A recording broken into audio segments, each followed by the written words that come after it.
Hi, I'm Hilary Russo. Thanks for joining me for the Holistically Speaking podcast. I'm a certified holistic health coach and Havening Techniques practitioner, lover of great conversation, and of course, clever wordplay, holistically speaking. So welcome to an empowering place where my guests share their transformational stories of trauma to triumph through health, healing, and humor.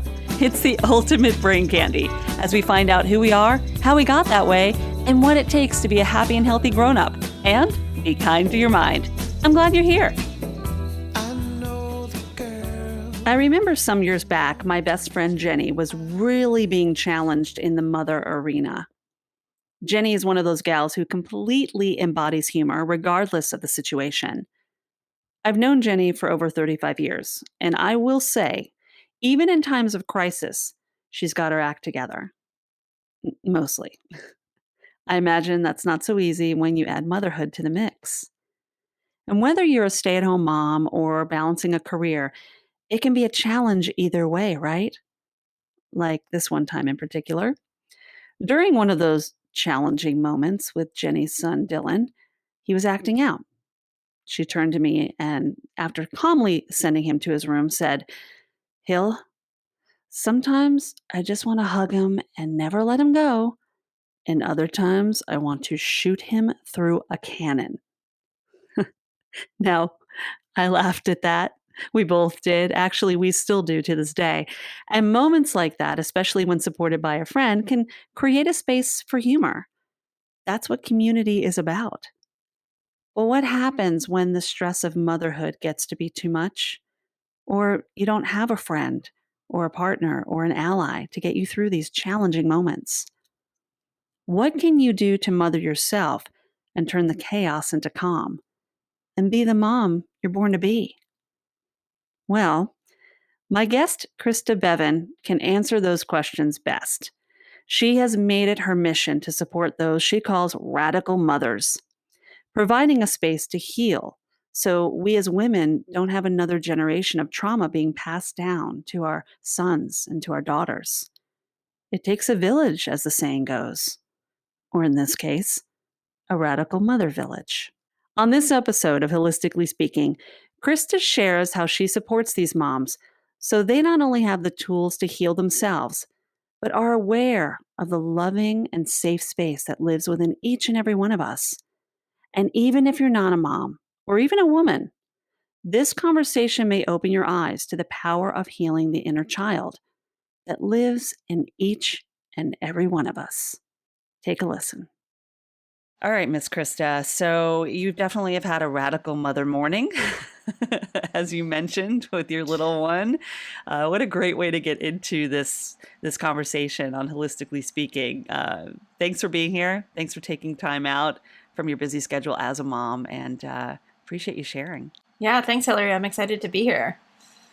So you are part of and created this program, the Radical Village, being a radical mom.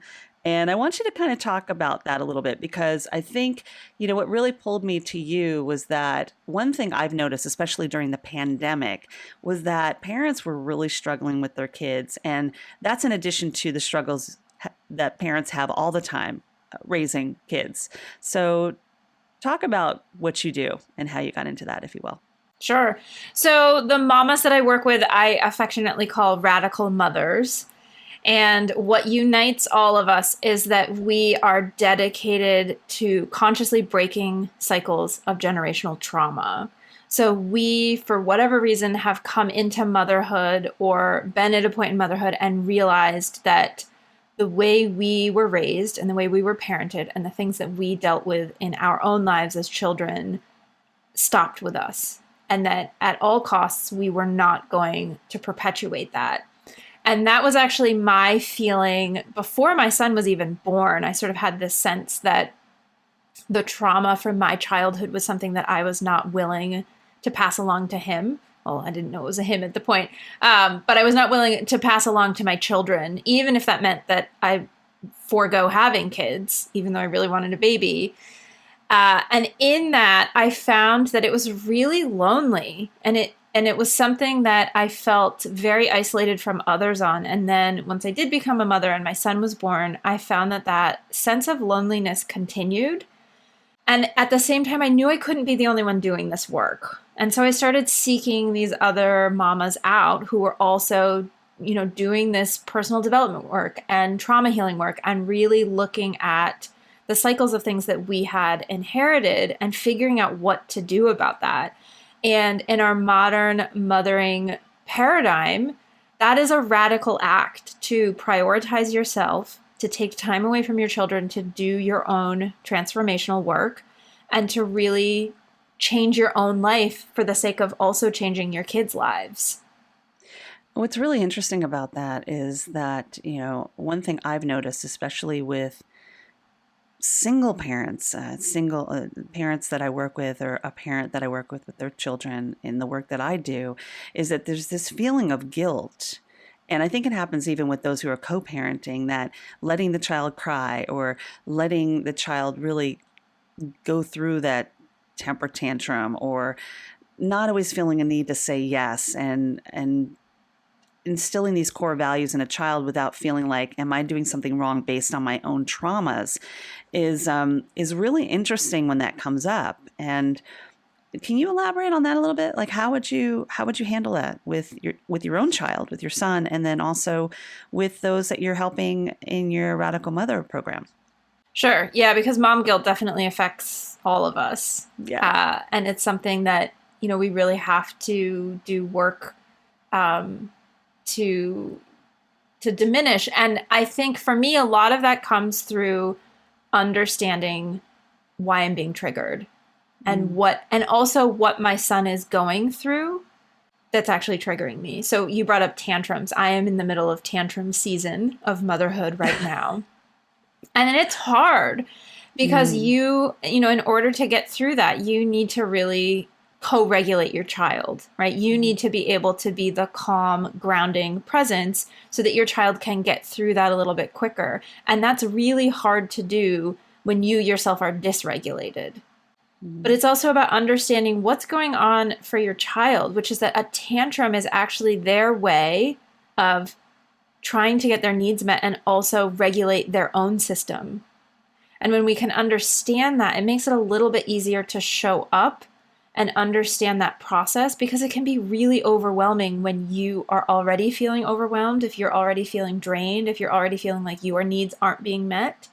And then it can sometimes cause you to respond in ways that you aren't proud of. You might yell at your kids, you might walk away longer than you want to, and all of those things can lead to that sort of feeling of guilt and that you've done something wrong and that other mothers must know what they're doing and they must be doing it right and you must be not doing it right, and all of this kind of stuff, which actually perpetuates a place of dysregulation in your own nervous system. And so when you can start to understand some of these underlying components, you can start to dismantle the building blocks of mom guilt. Not that it never happens again, but you can start to come at it with a little bit more compassion, a little bit more curiosity about what's leading up to it. And I find that those two things, that combination of compassion and curiosity, really go a long way. I love that you call yourself an expert companion. When I saw that in your notes, and you obviously as a parent, you're a mom, and there's this fine line that we hear a lot, where parents, you're not your child's friend. It causes an issue when you are trying to discipline a child, when you want them to like you, when you feel, going back to what I just said, dealing with your own generational trauma and like not wanting a child to feel like suddenly you feel that guilt. But using the word expert companion, or companion in general, it sounds like there's a collaboration in a way. What made you choose that? So first, I love that you're using it in the context of dealing with your child. I actually was using it in the context of being an expert companion to other radical mothers, but I like it in terms of how you would interact with your child as well. So maybe I'll start using it there also. I think you should. Yeah. I'll be honest, I actually stole that term from my TRE trainer. So we haven't talked about TRE yet, but it's one of the healing modalities that I'm trained in. And he had picked it up from a client that he worked with that described the role of a TRE provider in their life as an expert companion, that you don't want somebody that's a teacher. It creates this sort of like power mismatch, right? Like that there's, a disparity in power, whereas a companion is somebody that walks on the path with you. They might be further along the path, but they're walking it just like you are. And so they know where to say to watch out. There's a pothole there, or watch out, the road is slippery here. And they can guide you through something that they themselves have already gone through. And so that's sort of how I see the work that I do when I'm working with these radical mothers, is I'm being their expert companion and understanding and relating to them from this place of having been there myself, and having lived through that, and figuring out ways to make that journey a little bit easier, a little bit more comfortable. I think you're onto something though, like maybe using it for both, because if you're guiding and you're a companion to these radical moms, why not guide them in a way to further their companionship with their children, right? Yeah, I love that. Yeah. Isn't it funny? Like in conversations, we tend to come up with stuff all the time. And sometimes as a college professor, I deal with this a lot. Like sometimes I'll say stuff to my students and they'll be like, "Professor, what was that you just said? I love it." I'm like, I have no flipping idea what I just said. I'm like, please write this stuff down, Yeah. Because sometimes in conversation is when we make these breakthroughs, right? And that's really what it's all about. Going back to the work that you do in trauma and tension release, tension and trauma release, rather, the TRE, which I'd love to talk about a little bit, is really finding ways to break through. And so many times it just happens, if not all the time, organically. You can't force that stuff. Yeah. So let's talk about TRE. Yeah. What is that work that you're doing? Sure. TRE totally changed my life. So just to give you a little backstory about how I came to doing this work, is that I suffered from really crippling anxiety for most of my life, and also really debilitating panic attacks. I had my first panic attack when I was 12 years old. And at certain points in my life, they were almost daily. And so it was incapacitating, to say the very least. And I really tried a lot of different things. I tried many different avenues for healing that and just being able to resolve that issue in my life. And nothing really worked until I had this aha moment that I needed to start working with my body to find the peace and resolution that I was looking for. And that led me to sort of surrendering to, whatever, a greater power, to the universe, to life itself. And then TRE came across my path. And what TRE does, TRE is an acronym. We need a better name, but it's tension and trauma releasing exercises. And it's a set of physical exercises that we do in order to elicit a natural shaking mechanism in the body. And this shaking mechanism is one of the ways that your nervous system has as a built-in self-regulating tool. And it's a way that your nervous system can discharge extra stress from your body.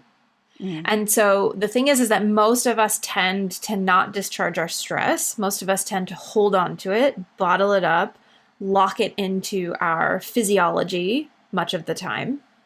And that creates a lot of problems. It creates physical problems. It creates emotional problems. And what we can do with this shaking is start to literally shake some of that out of the body and start to soften up some of those patterns of tension and holding that the musculature and the fascia of the body have taken on, and use the body's own healing wisdom to start to reverse that. And when you do, it starts to lead to the opposite of being tight and constricted and feeling uncomfortable, which is that you feel free and open and liberated and at ease, and you're in less pain and you sleep better and you're emotionally more stable, right? All of these beautiful benefits that come out of a shaking, or in the TRE world, we call it tremoring practice. So it's similar to some of the work I do as a havening practitioner, because it's a psychosensory approach, basically, and changing the landscape of the brain. I'm sure it being that there's a lot of neuroscience involved, right? So the wonderful thing about the work you do, the work I do, the work so many people do is that we're giving people tools to heal in whatever way is comfortable to them. While somebody might be interested in learning more about TRE, which obviously talking with Christa Bevan right now, she's a radical mom, radical mother, and we're going to give you all that information on the podcast here, which I'm very happy that is recorded on Squadcast, my friends at Squadcast. But we're going to give you more on that because there's so much that we can do to heal ourselves. But did you find that using TRE with your own anxiety, with your own concerns and your emotional well-being, that it did help you? Was it kind of like a click, you know? It was, yeah. So it completely eliminated my panic attacks. I haven't had a panic attack in over 6 years. And I have, in the past 6 years, done lots of, have had lots of events in my life that would have normally triggered one, right? And I haven't needed to have one. This is one of the things that I sort of realized that was one of my aha moments, is that panic attacks, for anyone that's ever suffered from one, you know that they're an incredibly physical expression, right? They're very physically involved. Yeah, it's sort of like understanding that a tantrum for your child is them trying to regulate themselves and discharge stress. Well, a panic attack is actually trying to do the same thing. Your body always tends towards regulation. It doesn't always do it effectively or elegantly, right? I would say panic attacks are a very inelegant way of regulating stress. But at a certain point, what happens is that stress being bottled up for so long kind of erupts out of you. And in a panic attack, it is sort of this like eruptive feeling where at a certain point you can't contain it anymore. And so what I found is that through tremoring, it was like a pressure release valve. And so I could just continue to release the pressure in my system without it ever smoking and steaming and going overboard. So I never needed to have a panic attack again because I was doing the work of regulating my system and dumping that stress out of my system over and over again so that it helped me to be more regulated. And that is a scary place to be. I've had panic attacks. You get that feeling in your chest. You feel like it's uncontrollable. It's almost like you feel like you almost have to go through it in order to get over it. And what regulating our bodies allow us to do is kind of sway us in a different direction and have a different outlet. And, what's really amazing is that we have these unbelievable tools that are available to us, like I said, that give us ways to regulate our bodies, change the landscape of the brain, deal with things in a different way so that we can step back and process things differently. And knowing that you do that work with other moms, have you found that to be beneficial with children as well? Yeah, in fact, I work with kids as well. I actually tell clients that I'm not teaching them how to shake. I'm helping them remind their bodies how to shake, because we all know how to do this. We've all experienced shaking. We probably attributed it to being afraid, right? Like we think like when we get pulled over and our hands are shaking, or we get up to speak in public and our hands are shaking, right? We think that there must be something wrong with us. Like, why am I shaking? Why am I so scared? Why is this happening? And really your body's just trying to regulate itself. And so I'm not teaching you how to shake. I'm reminding you how to do something your body already knows how to do, because you are your own healer. Exactly. We just sometimes need to be reconnected to that wisdom and that capacity. Yeah. Can we just remind people of that? We're here as kind of like, what I love to say is that we're kind of like the hardware store.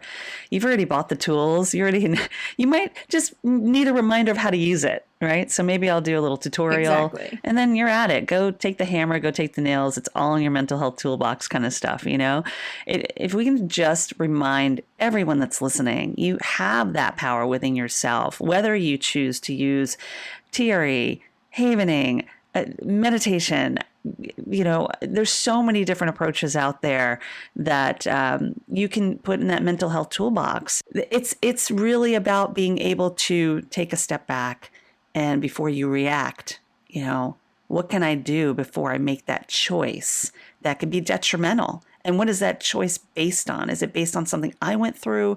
Is it based on something I'm going through right in this moment? And, for you, the realization of that, where was the shift for you? Did you have a specific shift where being a mom of how old is your son? He's 2.5. 2.5. So being a mom of a 2.5-year-old, was this something that you kind of were thinking about and processing prior to having a child? Or once you had your child, you're like, whoa, this is tough? For me, it was before my son was born. For a lot of the mothers that I work with, it comes later once their children are actually here. So if you're listening to this and you didn't, you're a mom and you didn't have these thoughts beforehand, you're not alone. I am sort of the rare exception that I was very well aware of this before my son was born because I was dealing with so much. And I just sort of had this like knowing in my body that I couldn't do that to my own child. I had such a reaction from everything that I had experienced that it left me, I'm fairly opinionated on my own anyway. And that really like pushed me into having these strong opinions about what was acceptable for me to do and what wasn't acceptable. And so I delayed having a child knowing that I needed to do some of the healing work first. But again, that's not the case with a lot of the moms that I work with. And the other thing I'll say is that the healing work also never stops, right? Which sounds a little overwhelming, but there's always more layers that we sort of come up against. Even as my son has gone through different phases of his life, it's brought up new things for me that I was like, oh, hello, old friend. I thought we had dealt with this trigger and now it's back.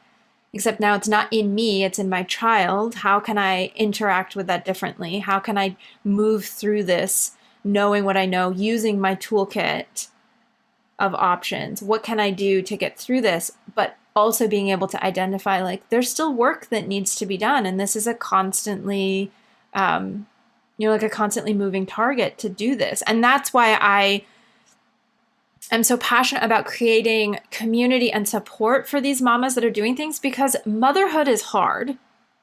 But then when you're trying to mother yourself, because that's really what this is about, is mothering yourself while also mothering your children, that's like next level, right? And we don't have a lot of good examples of that in our society, in our culture. It's still, there's still this horrible idea that a good mother is a good martyr, which I think is BS. And so we're fighting against a lot of cultural conditioning. We're fighting against the examples and the role models that we see in our own families. We're fighting and going up against the examples and the sort of parenting advice on the street of doing things that, we don't really resonate with. So, I have a very tender place in my heart for these mamas because here's the thing too, is that I truly believe that when mothers heal, the world heals. And in order for mothers to heal, we need mothering and we need support and we need to be able to do this work and have the support to do that.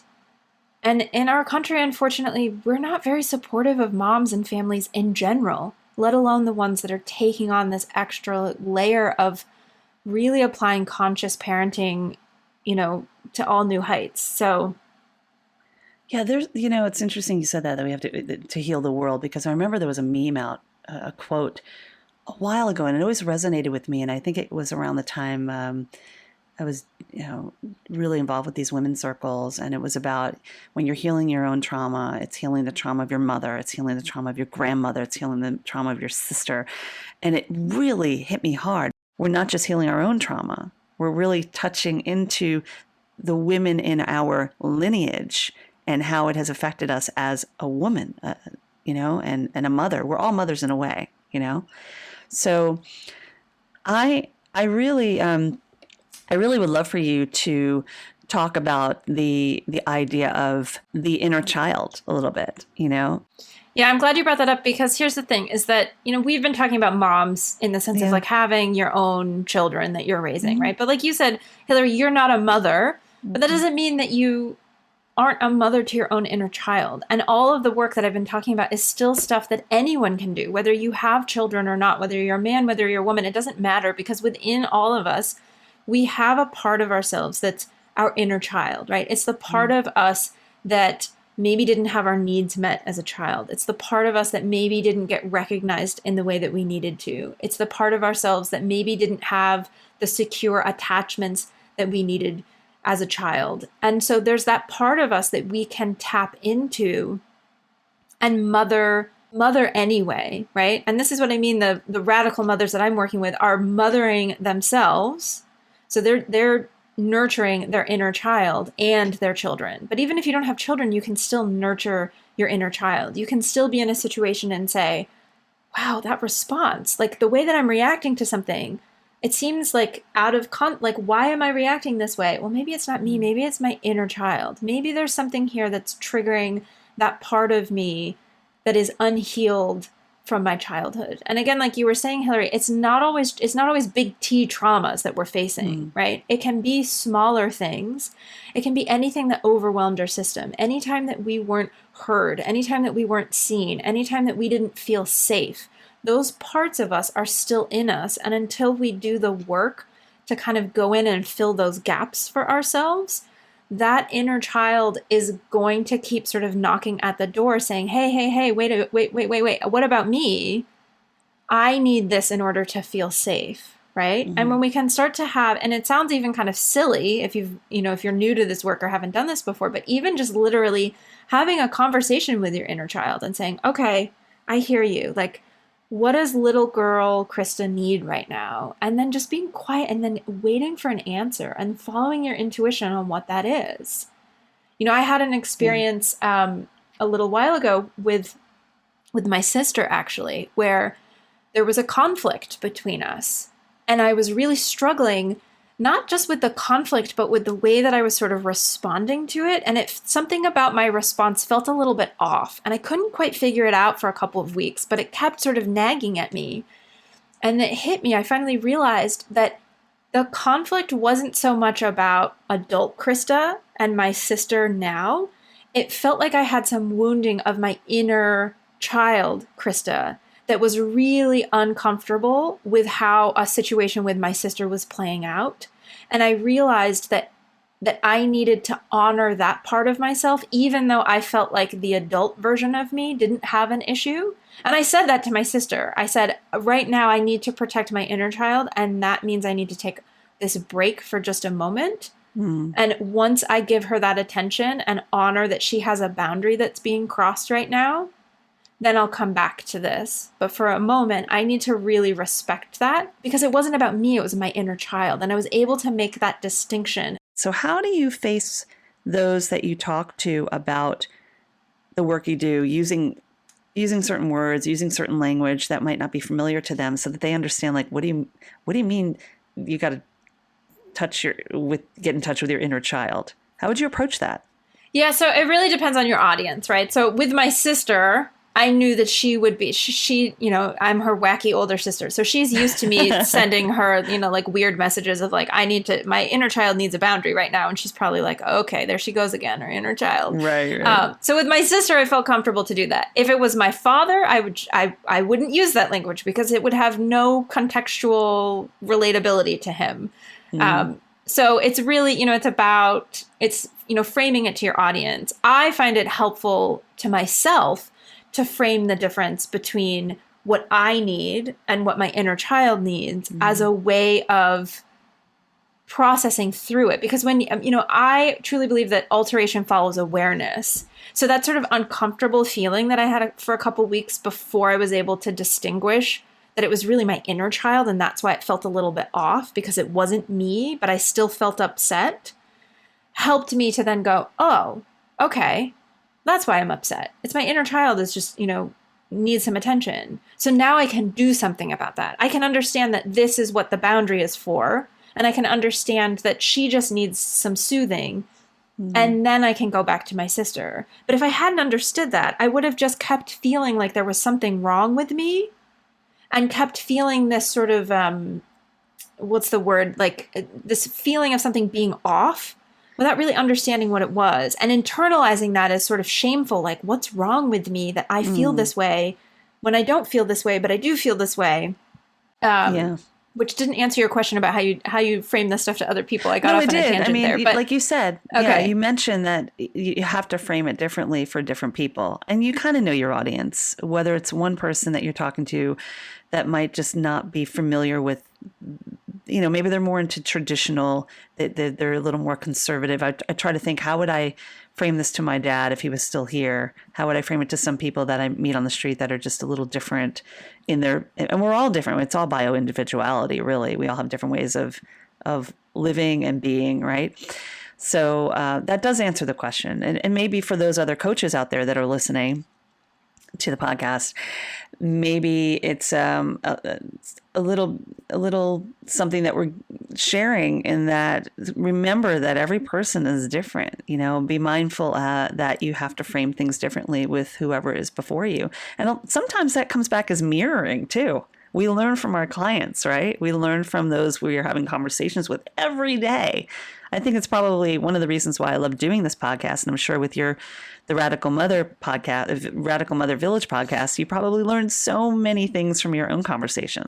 Yeah. I mean, my podcast exists for my audience, but the benefit I get out of it is the icing on the cake, right? I get as much out of it as they do, because I get to have all these great conversations, and I get to ask the questions that I would normally be listening along to, going, well, wait, what about this? Then I get to ask them and learn. So just to touch on that for a second, talking to Christa Bevan, I'm so glad all of you are listening and joining us here. Just a reminder, I'm really glad to have my friends at Squadcast providing the space for this to happen. And look, if you're loving the conversation, consider sharing it with one person. If you know a radical mother out there, share this podcast. We're going to share all the information on Christa and how you can connect with her. She's got an amazing Facebook group. She's got Instagram. She has her podcast, the Radical Mother Village podcast. And something else I want to touch on real quick is that you are being gracious enough to share a strategy of yours and share it with folks. And that is the Calm Mom strategy. I hear the word calm and I just want to know about it anyway. So what is the Calm Mom strategy that you're going to be offering, holistically speaking, listeners? Sure. So this is a free download guide that you can go grab. And really what this guide is about is the idea that stress in our lives is inevitable. None of us can control stress happening, but what we can control is how we respond to it. And what I find is that most moms have plans for everything. We have grocery shopping lists, we have schedules, we have that, we're all trying to juggle so much, and we have all these plans, but most of us forget to have a plan for stress.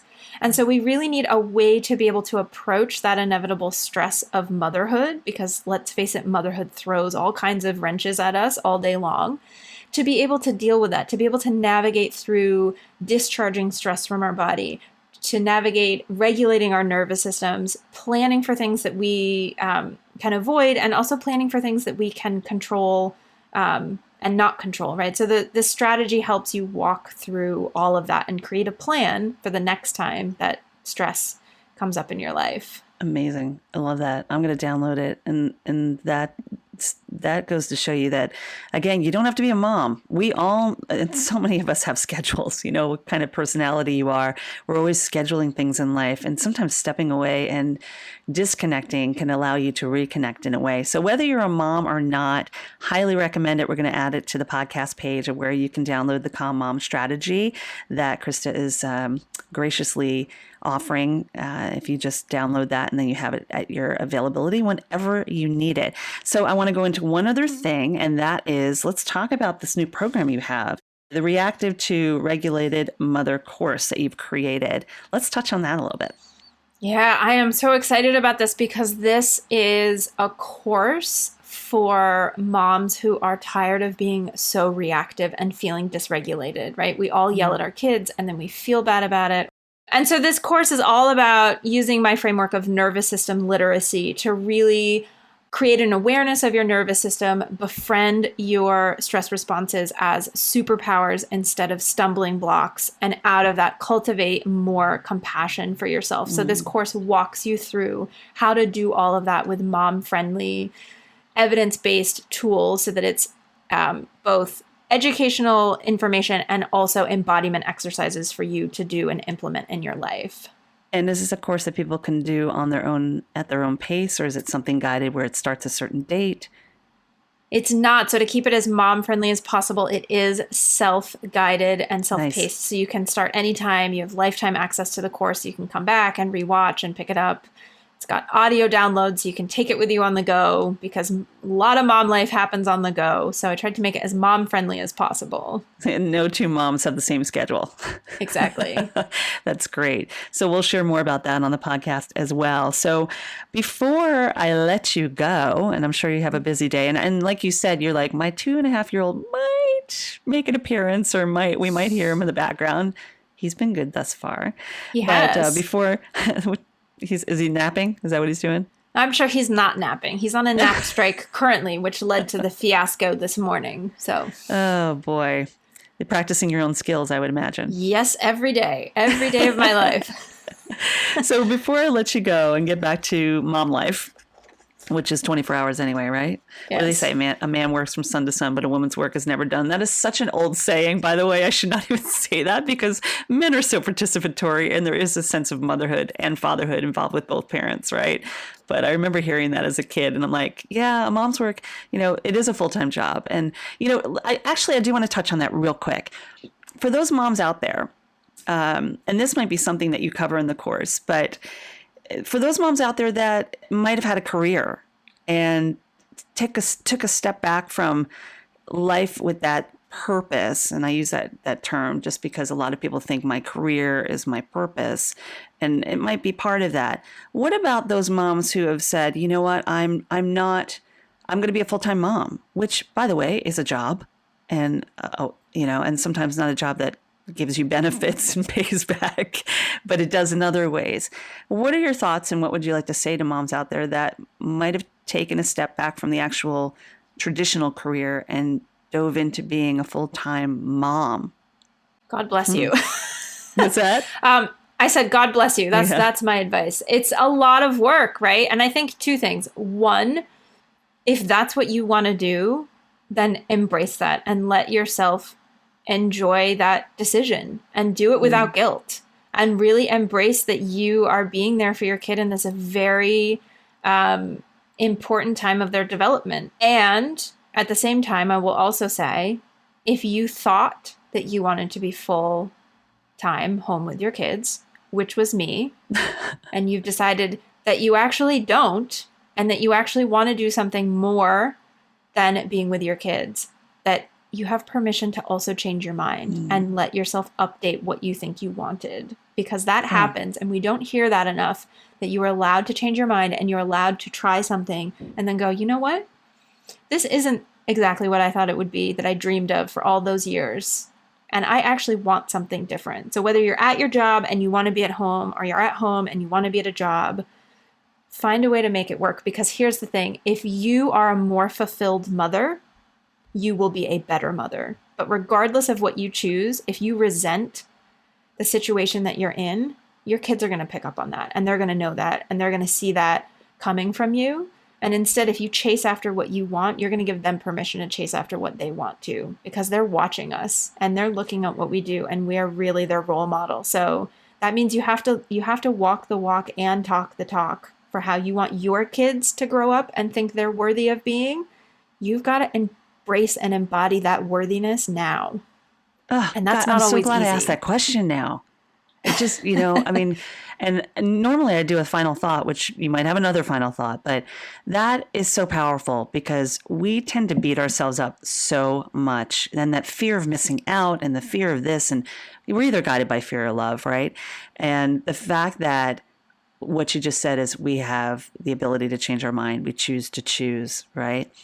To embrace it and be okay with it. But then that's going back to like healing the inner child, dealing with the childhood trauma, dealing with the trauma, just the ancestral trauma. My mom stayed home. I'm not going to be a good mom if I don't stay home. Those kind of things, making powerful choices, because kids see everything, even if they're not your own. Yeah. Yeah. I mean, I think about my behavior around my friends' children, any child. I'm like, this matters. This kid is going to pick up on big kid here saying what I'm saying, So thank you for sharing that. That was powerful stuff. Okay. So before we actually go, I love to play a little game with my with my guests, and this is a little word association. So I'm going to throw out a word, which is one word. And what I want you to do is just without even thinking, come back and say that first word that comes to mind. Okay, fun. All right. Okay, here we go. Nurturing. Mother. Compassion. Self-love. Trauma. Healable. Child. Love. Mother. Love. I love that. I have to say, when guests end on the word love, which you said love a lot in reaction to a lot of those things, even the things that weren't so positive, it says something about the work that you do and the person that you are. So thank you so much. Thank you for sharing that. Thank you for sharing you, Christa Bevan. She is here talking about the Radical Mother Village, being a radical mom, being an amazing woman just in general. And I'm so glad that you and I and our paths crossed. Again, we're going to share more in the notes on Christa's program, the Reactive to Regulated Mother course, also her Calm Mom download, which is free. And you can do that, find that out at the podcast page. And I would say, just in closing, is there anything you want to share? I want to give you a moment to share with listeners. Yeah, you don't have to do this alone. In fact, you're not supposed to do it alone. So if you are doing it alone and you feel like something's wrong, it's nothing wrong with you and everything wrong with the society that we're living in. So come get support, right? That's why I facilitate a Facebook group. I call it my virtual village. Whether you join that or you find something else, find a way to get support. It takes a village to raise children. I think it really takes a village to raise the mothers. Yeah, that's great. And look, we are so fortunate to have the digital age, so much available to us for free. There's power in community, and so much that is out there. There's something for everyone. And sometimes having multiple things, sometimes on a Monday you want this and a Tuesday you want that, right? So thank you for creating the space for people to receive that support. And I'm sure in turn, you're getting that support yourself, aren't you? I am. 'Cause you're a radical mom. Exactly. So it's totally mutually beneficial. I learn from the group and the group learns from me, and we support one another. And it's just this really beautiful, there's magic in the space in between people, whether that's in person or it's online, but there's this magical element that doesn't happen when you're all alone. So yeah, it's really beautiful. Power in numbers. Definitely. Christa, Thank you so much for joining us. Thank you for being here. Thank you for sharing you and just your spirit. And I imagine there's a lot of moms out there, and maybe even dads, maybe even those who are not moms and dads, that are going to say, this chick's got something going on. And hopefully they'll reach out and find some necessary tools to heal themselves, as we only are capable of doing, right? Thank you. Thank you, Hilary. You can connect with Christa and grab her Calm Mom Strategy download or more info on her TRE work and Reactive to Regulated Mother course by visiting the links on the podcast page. And if you would like to learn more about havening techniques and working with me on your healing journey, set up a complimentary discovery call at hilaryrusso.com/havening. Let's put the power of active emotional well-being back in your own hands. It's just one more tool for your mental health toolbox. If going social is your thing, hey, that's great. Come and hang with me on Instagram, Facebook, Twitter, and LinkedIn at Hilary Russo. I would love for you to join me. And there is nothing more powerful than paying it forward. So if you know a radical mother, or maybe you just found this episode or podcast valuable, consider sharing it with just one other person. And while you're at it, subscribe so you never miss a conversation. Holistically Speaking is produced by Alan Seals with music by Lipone Redding and recorded on Squadcast. And as always, thanks for listening. Be kind to your mind and don't forget to laugh.